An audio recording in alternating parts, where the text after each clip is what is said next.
At magluluto tayo ngayon ng aba na may hipon at giway. Ayan na.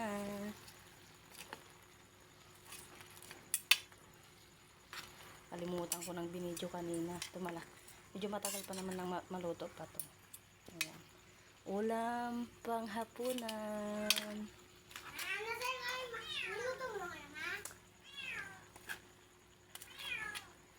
Ayan, nilaga ko muna kasi yung gabi para hindi siya makape. Ayan. Igigisa lang natin siya dahil wala tayong panggata. Kaya igigisa lang natin siya na may hipon na sahog at giwoy. Ayan.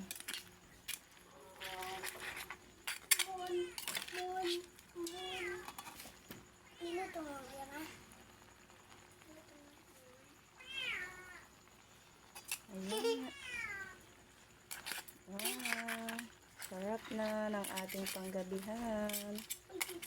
Ayan.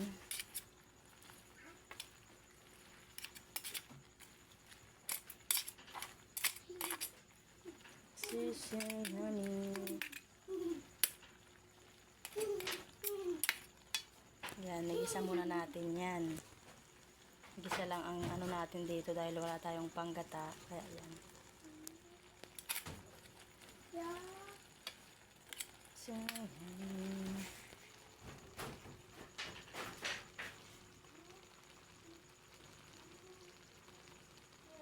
kailangan lang natin pakuluin ng maigi.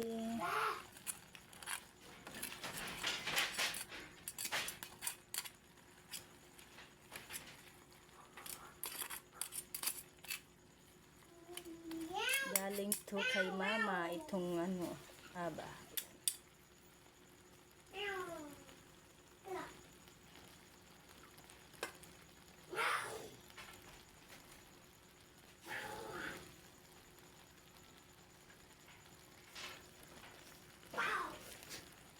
Binalatan muna natin yung hipon para subo na lang. Pero yung giway hindi na para medyo Pero yung hipon kailangan mo ng balatan para hindi na mahirapan yung mga bata. Yan, kumukulo-kulo na.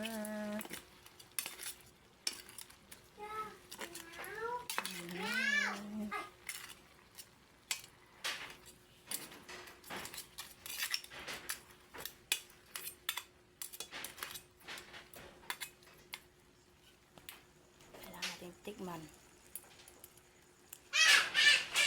Ito na. Kain na tayo mga kakapsat. Babay muna. Kakakain muna tayo.